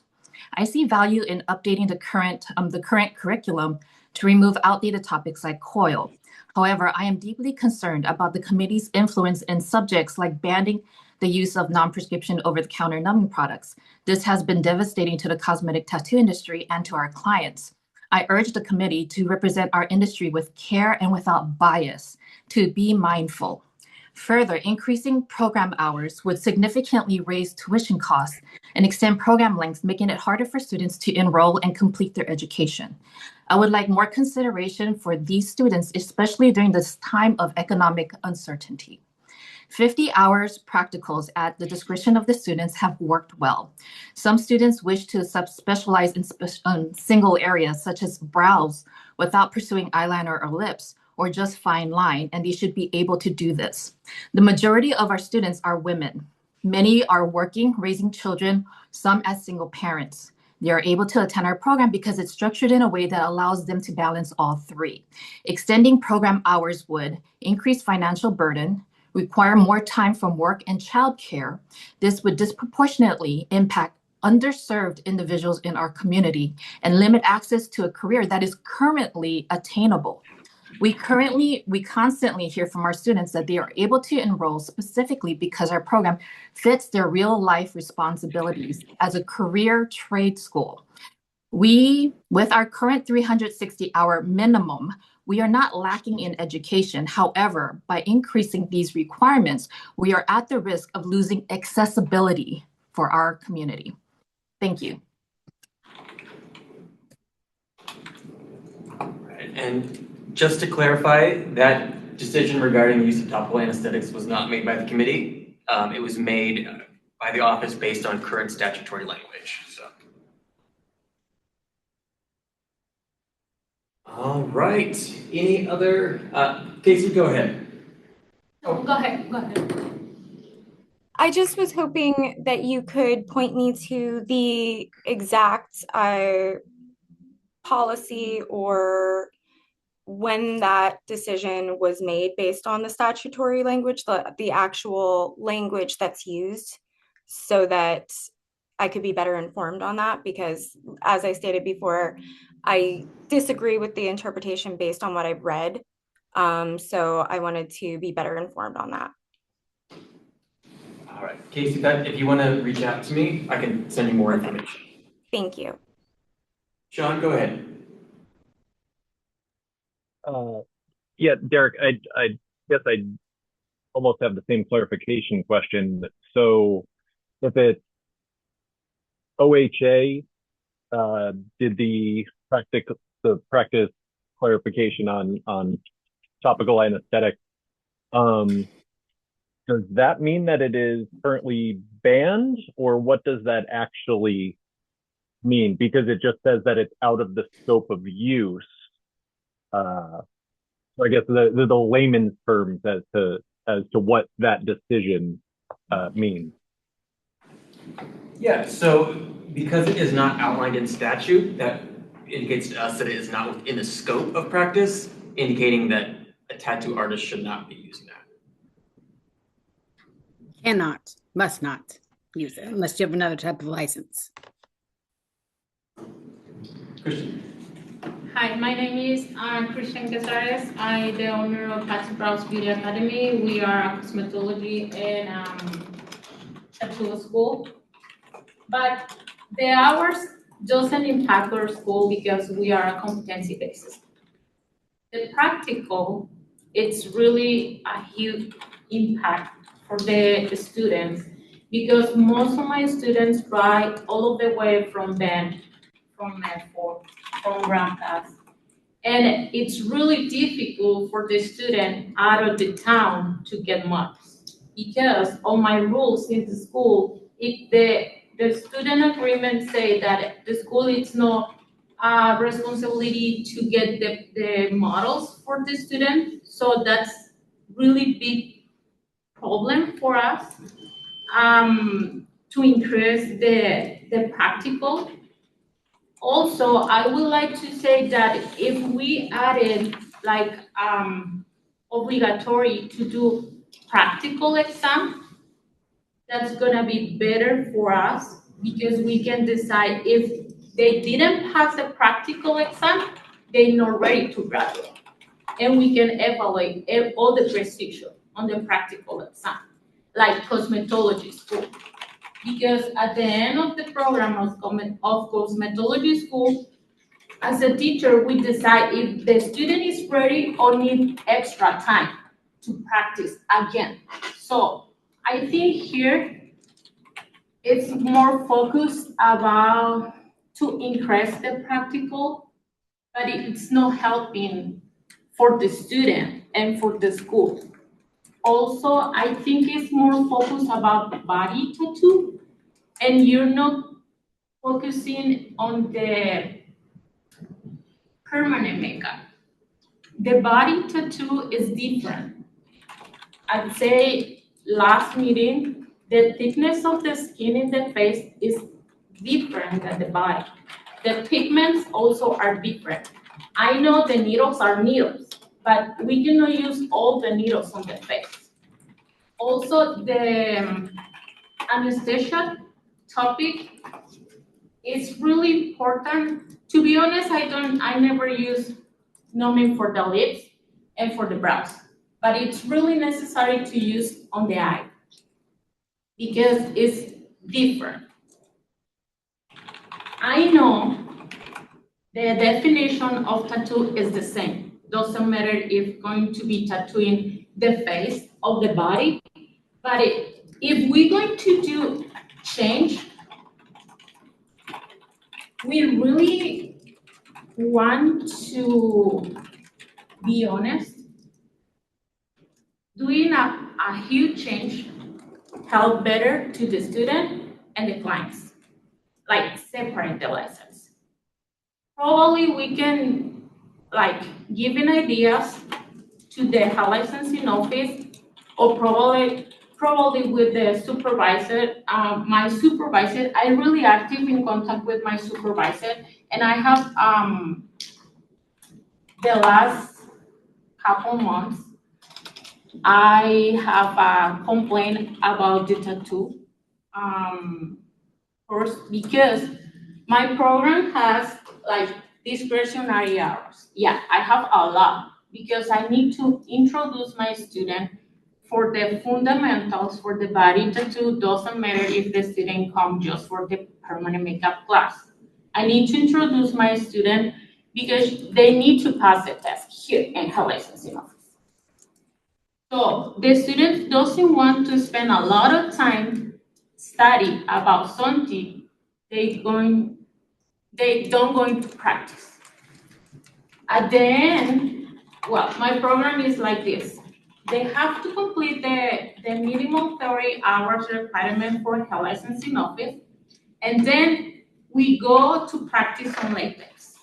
After they mastering the shape on the face, because the design on the body is different. We use a printer just to pass the design to the skin. But in permanent makeup, sometimes it's freehand, sometimes we use tools. So everything is different. So they start in practice like after the 50% of the time they need to spend with us, because the rules say that the student need to complete the theory part and then they can move to the floor to practice on real model.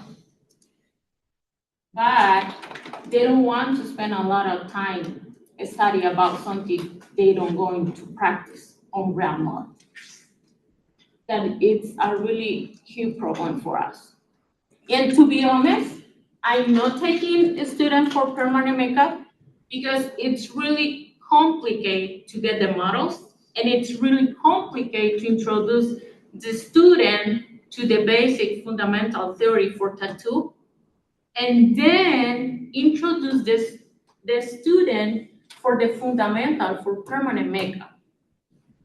So probably it's really helpful for the schools, not just for the public or just for the students, more for the schools to be able to separate or do a strategy to classify the practicals or introduce like a mandatory the practical exam, like cosmetology. Can I ask a really dumb question that hasn't been brought up? Go ahead. So when it was clarified that permanent makeup landed in tattooing, but then aesthetics separated into aesthetics and advanced aesthetics, Yeah. why wouldn't permanent makeup land in advanced aesthetics? Yeah, I said that last time. Okay. It's an idea, a really good idea. Well, touching base on that, that's why we stopped teaching cosmetics from the beginning, and we required them to have a license to teach, because we looked at it at advanced tattooing. Same thing as realism or anything else. Yeah. Is it has its place, but it's a lot more teaching, but you still have to know the fundamentals, which is why we broke it down as you get your license first. Once you get your license, then we teach cosmetics afterwards, because the fundamentals still play. Skin is skin, the way you apply it, the way you stretch. Yeah, I know the skin is skin, the needles, but the skin of the body is different than the skin of the face, because you don't have acne on the arm. It's the same thing And as we don't have only- acne on the face. So 2 days training as because I have my my course for 2 days training for the people already have the license, but 2 days training for permanent makeup is not enough. Kat? And also, sorry. Let her speak real quick and then you can. I was just going to say that I saw that there's a significant increase in skin training in the theoretical hours and or the theory hours, and I was just wondering what the scope of that is, because I want to make sure that we're not trying to diagnose any medical conditions, because that would be very close to practicing medicine. So just to clarify, the section related to skin, if you scroll down in the course of study, it details everything that should be taught. Thank you. I'll review that further. And then Jean?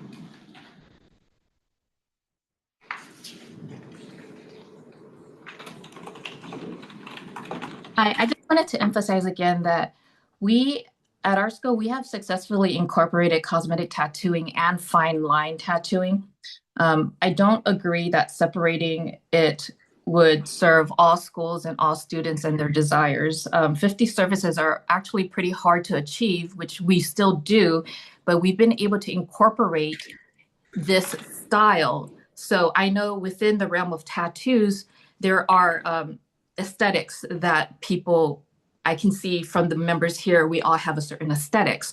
And so we don't want to be left out. My students prefer this aesthetics. They enjoy doing cosmetic tattooing.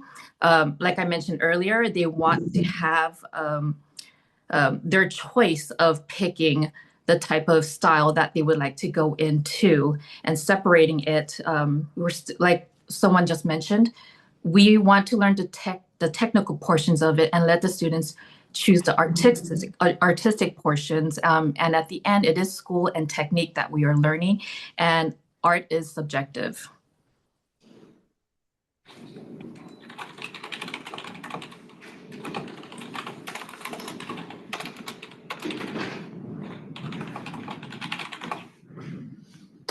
All right, with that, I just want to share one more thing.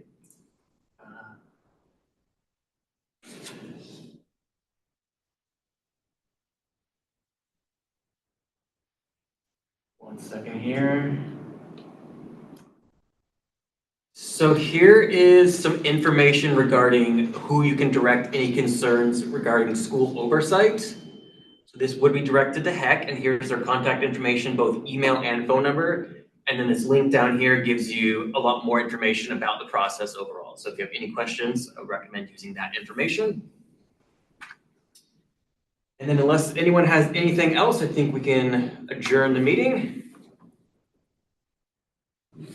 Yeah, I forget to tell you something about the, have you ever think to open the possibility to translate the test? The tattoo license is only in English, and most of my students are Hispanic. So that's another thing that it's complicated to teach both language. And I know they can get the translate, but it has been really difficult because the vocabulary is different. It's not like really common vocabulary. And they pass the test, but they take longer to pass the test because it's just in English. And we are working on a new testing system. Okay. And once that's up and running, it's going to be able to translate exams into multiple languages. And we'll also still maintain that option if they feel more comfortable of having an interpreter, then they can go that route as well. So it's coming. All right, so ready. The Tattoo Course of Study Review Committee meeting is adjourned at 11:36 a.m. Thank you, everybody. I know this was a little bit more painful than we expected, but I think we came up with something really good and solid. And next plan is we will bring it to the board, and the board will kind of make the decision from there. As of right now, the next board meeting isn't scheduled till October, but I think we're going to try to potentially get a special meeting scheduled prior to that, where they can just strictly look at the curriculum stuff that we did today. So, all right, thank you, everybody. Have a good rest of your day. Thank you.